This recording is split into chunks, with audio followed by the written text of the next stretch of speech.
Hey everybody, Nick here, and this morning I want to do some quick first impressions for you on a very interesting knife. So, many of you may know that out-the-front automatics are a thing. This is a really bad one. It's a terrible example of one. The thing is, I don't have any other autos that have really stuck around. But the thing with an out-the-front automatic is that you press some button or another on the handle itself, and that deploys the blade here. And then when you pull that button back, if it's a double action out the front like this guy, the blade retracts again. Out-the-front autos are a really nice thing for a couple of different target markets. They're great for accessibility reasons. People who only have access to one hand love out-the-front autos, especially the double actions, because you don't need a second hand to operate them. You can put your hand out there, do some cutting, pull it back in there, put it back in the pocket, no freaking problem. Out-the-front autos, especially the double action ones, thus can be a great option for a lot of people. They're also probably illegal where you are, so just be careful about that. They're no longer illegal in the state of Michigan as of October of 2017. But the big problem, or at least a big problem with out-the-front autos, is that they have play. Just as the nature of the mechanism goes, and go ahead and watch my Benchmade Phaeton disassembly to kind of see how these things work. Very often there is a lot of vertical and horizontal blade play. The blade just kind of rattles around in here. I mean, you can hear it. It's freaking ugly. And that's been it's just been an issue with pretty much any out-the-front. In fact, I think every out-the-front auto I've ever handled has had that issue, except one. Leave it, of course, to my very favorite mad scientists to solve this problem. Hawk Knife Designs, the G&G Hawk, Grant and Gavin Hawk, have designed some of my very favorite knives out there. They designed the Chris Reeve knives, Tylock, the Buck Marksman. This is the Hawk Mud, and this is actually the Mud Auto. So, yeah, this is a cool knife, and I got a review of this guy coming up before too long. I'll drop the review shortly before more of them become available, so it's a little bit less of a tease. But I've been in talks for a while now with the Hawks about wanting to check out their solution to this problem to see whether they've actually solved the problem. And, well, today I can. This is a G&G Hawk Knives Deadlock. And it is a very interesting little knife. This is their Model B variety. It's got a blade in 20 CV steel. You can see here that they've got this beautifully heat anodized, or at least I assume it's heat, titanium ring all around it here. Deadlock 2018 G&G Hawk. Here we go, my clip and everything on there. Absolutely a beautiful thing. Actually, before I go any further, I do want to thank my buddy John, who actually, this was sent to me directly from G&G Hawk. My buddy John said he wanted one desperately. He would basically buy it off me for whatever I pay, and so that made it a whole lot easier. So, yeah. Then couple it all with this beautiful carbon fiber treatment. It looks like some kind of a marbling or another, but I mean, seriously, guys, look at this.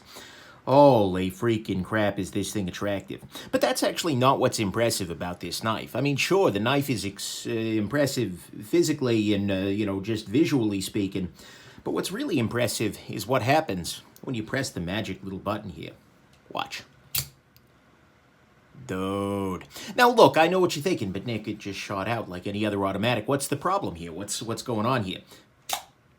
By the way, did you hear that sound? That's satisfying. I believe that's actually the outrush of air as the blade comes flying back through there, because it is such a tight fit up here. I mean, you can see that there is very little gap to any side of this little guy here. But what's most impressive to me as a gear geek is that when you grab the blade and shake, there is nothing. Absolutely zero play here. This feels very steady, very locked up. This feels, for all intents and purposes, like a fixed blade. That's an incredible sort of thing. Holy crap.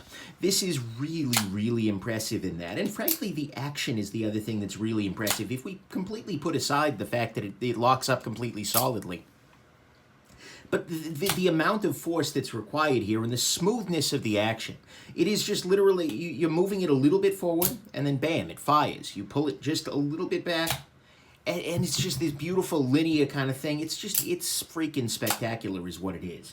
And so mechanically speaking, this is so far above and beyond any automatic I have ever handled from any company. And I mean that, seriously. I've handled a bunch of automatics at a bunch of different, bunch of shows and whatnot, and this is just miles ahead of any of them in terms of smoothness, in terms of, it's absolutely astoundingly good. And so that is, that's what a hell of a knife he's got going on right here.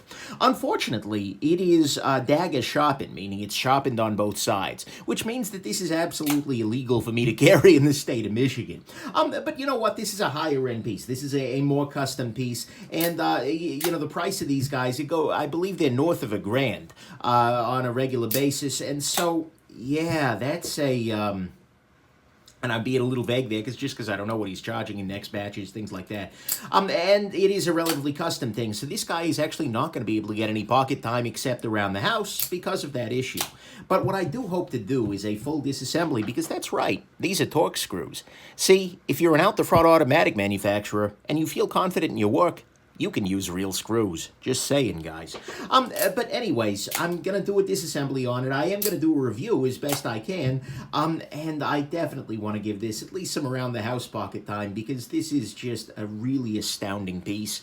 It's just beautifully made, and the functionality is just kind of wow. Holy crap. So anyways, there you go. The Hawks have done it again. I am kind of a fanboy for them at a very real level, and this only increases it. They've made an out-the-front auto that doesn't feel like, wait, really? You ship that? And that's just an absolutely beautiful freaking thing. So there you go. Actually, I think I'm going to go on ahead and take off here, because I actually have to get to work. I managed to stop by UPS to pick this bad boy up. But yeah, anyways, hope this has been interesting to all of you, that you enjoyed this sneak preview. Holy crap, guys. Really, really impressive piece. And that you have yourselves, most importantly, just an absolutely wonderful and locked up, except, in a good way, as in you got it on lockdown, not like you're locked up. Rest of your day. Bye now.